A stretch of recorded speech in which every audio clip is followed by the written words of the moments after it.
ఇది ఎలక్షన్ సమయం కాదు, సినిమా సమయం అంతకంటే కాదు.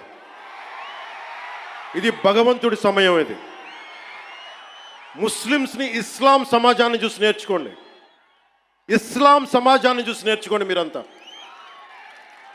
వాళ్ళ అల్లా అంటే ఆగిపోతారు. మనం గోవింద అన్నం ఆగం. మన దేశ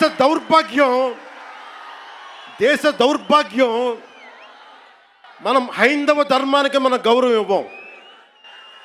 సినిమా హీరోలకి, నేను కూడా సినిమా హీరోనే, ఎప్పుడు గౌరవం ఇవ్వాలి, ఎప్పుడు చప్పట్లు కొట్టాలి, అది నేర్చుకోవాలి.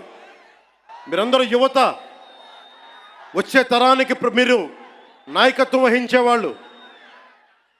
నేను వచ్చింది మీ చేతి ఇక్కడ జేజేలు కొట్టించుకోవడానికి రాలా, గొడవ పెట్టుకోవడానికి వచ్చాను. ఎవరైతే సనాతన ధర్మ విరోధులో, ఎవరైతే సనాతన ధర్మాన్ని మట్టిలో కలిపేస్తామని అన్నారో వాళ్ళతో గొడవ పెట్టుకోవడానికి వచ్చాను ఈ రోజున. దయచేసి శ్రద్ధగా వినండి.